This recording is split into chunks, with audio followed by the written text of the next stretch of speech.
La Constitución no exige que para el matrimonio exista hombre y mujer.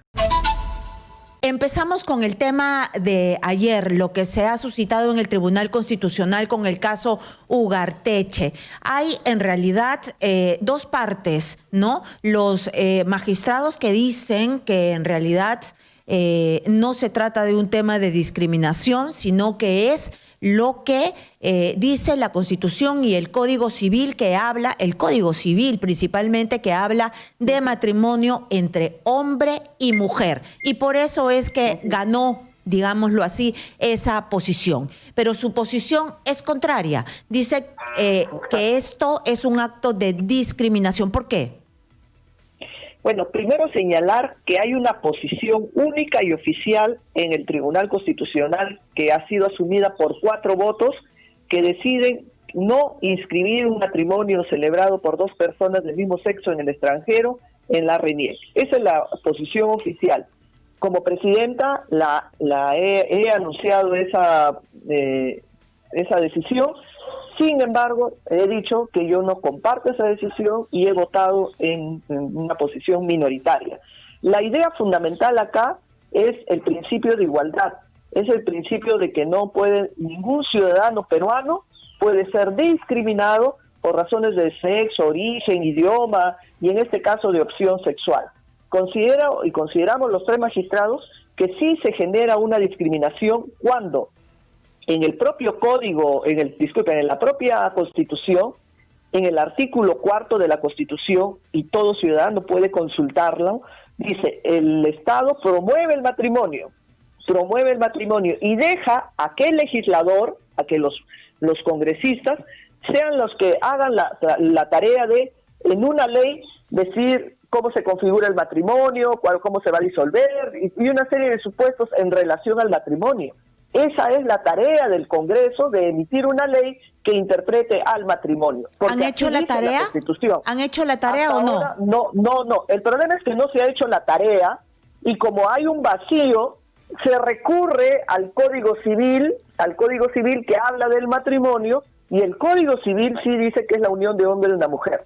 Entonces, pues, ¿qué es lo que va a primar? ¿La Constitución bajo un principio general de no discriminación o debe primar el Código Civil, que es una norma que inclusive da antes de la Constitución, donde tiene una interpretación restrictiva? Y lo que se ha dicho es que no puede haber, primero, temas restrictivos, y segundo, no se puede distinguir donde la ley no dice, porque ni siquiera ni la Constitución habla de una distinción entre hombre y mujer. Debo señalar que la Constitución sí habla de la unión hombre y mujer para un solo tema concreto, que es para las convivencias y para proteger los fines patrimoniales, las convivencias, las uniones de hecho, que en cierta manera fue incorporado recién eso en la Constitución para tutelar el tema del Servinacuy, que era una práctica que se daba más en las zonas andinas y que se le da una cobertura en la Constitución, la unión de hecho, pero eso es un tema totalmente distinto al matrimonio. Y permítame terminar esta idea diciendo, ¿por qué se requiere hombre o mujer? Porque muchas veces se asume, bajo otros dogmas, que el hombre y la mujer están orientados a la procreación, pero un matrimonio no está orientado a la procreación. Hasta el mismo Código Civil dice que uno se casa para hacer vida en común, y la vida en común pasa por deberes de asistencia, de cooperación, ¿no? De alianzas para soportar mejores contratiempos, las vicisitudes de la vida. Pero el matrimonio no es un concepto de procreación para poder justificar que exista un hombre y una mujer, ¿no? Entonces, esa es otra idea. Y también tengo que señalar que lo que hemos vivido, lo que se ha expresado ayer por parte del tribunal, nos debe ahora, estar a puertas de la elección de nuevos miembros del Tribunal Constitucional, mirar mucho cuál es el criterio de vida que uno tiene para hablar en el tema de no discriminación, porque no es suficiente papeles, documentos, artículos que se escribe. El tema de un trato igualitario parte por una praxis que uno debe tener, ¿no? en su mirada social diaria, ¿no? Y no en estos temas que lamentablemente, bajo mi posición minoritaria, se ha sostenido ayer. Doctora Ledesma, quisiéramos, si usted lo permite, escuchar lo que nos dijo ayer acá en Exitosa, lo que le dijo Exitosa ayer Augusto Ferrero, que es uno de los que hizo mayoría en contra del recurso presentado por Óscar Ugarteche. Si nos permite, porque él habla de cambio de la Constitución. Vamos a escucharlo, es breve y ahí regresamos con usted. Adelante. Son asuntos que tienen que verse constitucionalmente y para eso el Perú podría optar el día de mañana, si hay un porcentaje tan grande como el de Chile, que le vuelvo a repetir, 78% piden el cambio constitucional, y entonces ahí en una asamblea constituyente podrá verse si cómo se legisla o la unión civil, una posibilidad, o la unión convivencial, de la cual es la que ha hablado el Santo Padre del Papa, o del matrimonio entre personas que tengan el mismo sexo, como ya existe en otros países. Bueno, eso nos dijo ayer acá en Exitosa. Para poder aprobar... me dicen que no lo escuchó. A ver, por favor, lo ponemos de nuevo.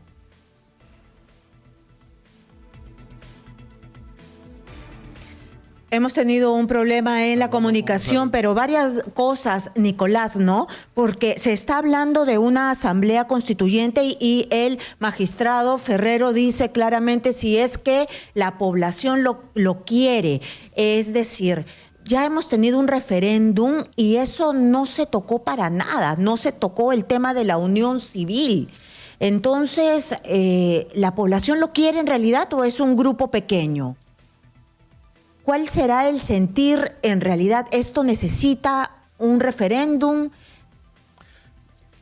Doctora, ¿ya está allí? Ahora sí, estamos conectados. Sí, ya estoy ahí. Sí. Usted.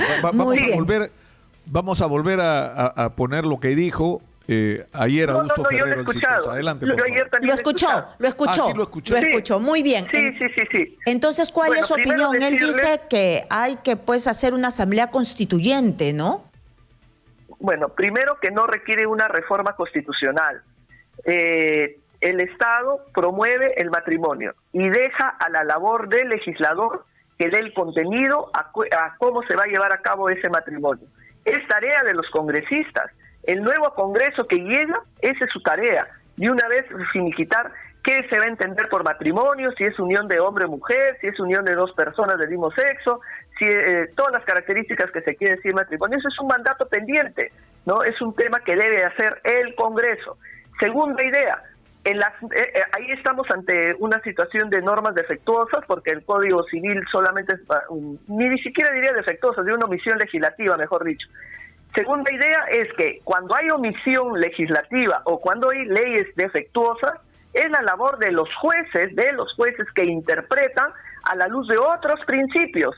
En este caso hay una omisión en definir qué es el matrimonio en relación, por ejemplo, a las personas del mismo sexo o de sexos diferentes. Entonces hay que interpretar para darle una respuesta al señor, en este caso el señor Ugarteche. Y esa interpretación parte de tomando como referencia principios base de todo grupo social. Un principio es el principio de igualdad, el principio de la no discriminación, y a la luz de ese principio que está en la Constitución, analicemos el caso particular que nos consultan, si es que un matrimonio entre personas del mismo sexo puede ser registrado o no en nuestro país. Esa es la pregunta y esa es la tarea de un juez constitucional.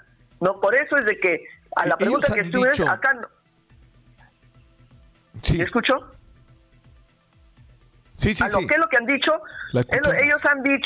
Ellos han dicho que el matrimonio debe regirse por las reglas del Código Civil, hombre o mujer. Ellos han hecho una interpretación que no voy a confundir acá a sus oyentes, jurídica de la Convención y una serie de cosas, pero en concreto, ¿por qué se exige que sea un hombre y una mujer? Porque para ellos el matrimonio está vinculado con el deber de procreación. Y ese es un gran cuestionamiento que se hace, porque ni siquiera en el Código Civil se asume ahora esa situación. El Código Civil dice que el matrimonio es para hacer vida en común. Doctora, usted lo que está diciendo es que los magistrados se han basado en sus dogmas, en sus credos, para tomar una decisión, porque ellos están hablando de la procreación y usted nos dice que legalmente la Constitución ni el Código Civil llega a tanto. Mire, la Constitución no exige que para el matrimonio exista hombre y mujer. Deja eso tarea al legislador. Y el Código Civil habla del matrimonio no con fines de procreación, habla con fines de asistencia, de colaboración, de ayuda, de hacer vida en común. De tal manera que una persona de repente de mayor edad se puede casar, aunque biológicamente ya no pueda reproducirse, y esa es una lógica perfecta para un matrimonio.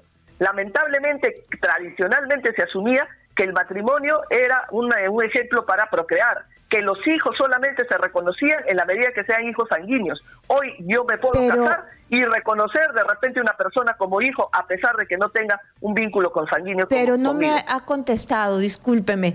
¿Usted cree que ha pesado el dogma, el credo en la decisión de los tribunos? Karina, yo no podría contestarte esto porque no estoy yo en su intelecto, en su interior, ¿no? En su mente de los señores magistrados, ¿no?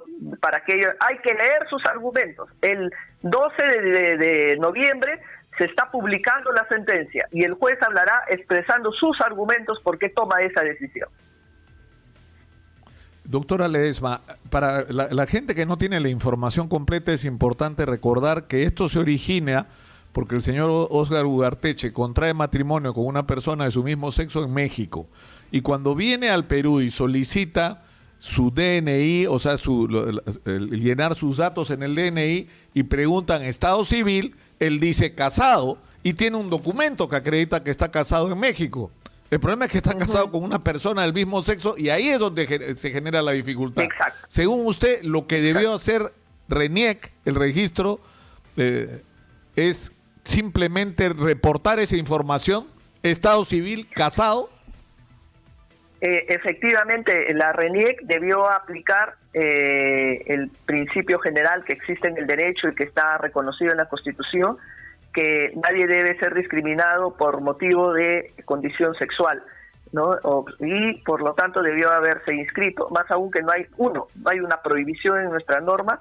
2, a nivel constitucional no hay nada que lo restrinja. 3, hay una omisión legislativa que hasta ahora ni siquiera se ha trabajado. Entonces, y 4, hay que atender una necesidad y una urgencia de un ciudadano, ¿no? Entonces, ¿por qué hacer diferencias donde la ley ni siquiera hace diferencias? Ni siquiera la Constitución hace esa diferencia en unión hombre-mujer en el matrimonio, ¿no? Entonces, eso es lo que... Pero lo que sí es cierto es que en el Perú ha habido una controversia sobre este tema y como usted dice, es verdad, no se ha legislado, pero también es cierto que no existe el matrimonio igualitario en nuestra legislación.